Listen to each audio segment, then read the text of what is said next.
بسم اللہ الرحمن الرحیم۔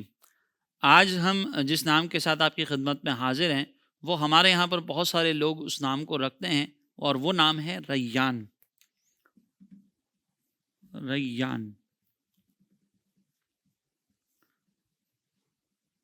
اس کی انگلش اسپیلنگ اگر ہم دیکھیں تو RAYYAN، ریان۔ اس کا معنی اور مفہوم اگر ہم دیکھیں تو اس کا مطلب ہوتا ہے سیراب کرنے والا،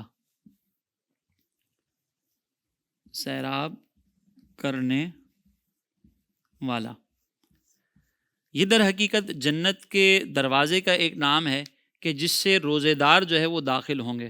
ایک روایت میں آتا ہے، حضرت سہل بن سعد ساعدی رضی اللہ تعالیٰ عنہ فرماتے ہیں کہ نبی کریم علیہ الصلوۃ والسلام کا یہ فرمان ہے کہ جنت کا ایک دروازہ ہے جسے ریان کہتے ہیں۔ قیامت کے دن اس دروازے سے صرف وہی لوگ داخل ہوں گے کہ جو روزے دار ہوں گے، اور جیسے ہی وہ اس دروازے سے داخل ہو جائیں گے تو اللہ تبارک و تعالیٰ کے حکم سے یہ دروازہ بند کر دیا جائے گا، چنانچہ پھر اس کے بعد جو ہے وہ کوئی اور اس میں مزید داخل نہیں ہو سکتا۔ لہٰذا ہمارے یہاں پر یہ نام رکھا جاتا ہے ریان۔ تو اگر اس نسبت سے کوئی اپنے بچوں کا نام رکھنا چاہے تو یہ نام بھی رکھنا جائز ہے، شرعاً اس میں کوئی کسی قسم کا حرج نہیں ہے۔ زندگی کے تمام شعبوں میں دینی رہنمائی حاصل کرنے اور آخرت کو بہتر کرنے کے لیے ہمارے YouTube channel Islamic digital studio کو سبسکرائب کر لیں اور بیل آئیکن بھی پریس کر لیں۔